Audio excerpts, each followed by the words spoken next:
রেগে যাওয়ার আগে নিজেকে সামলানোর চেষ্টা করুন।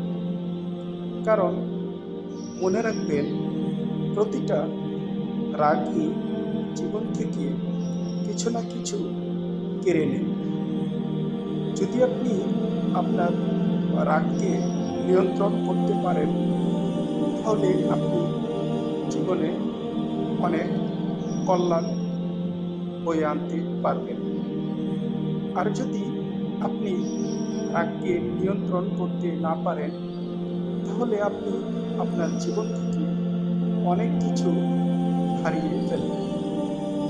রাগী মানুষ কখনোই সফল হতে পারে না।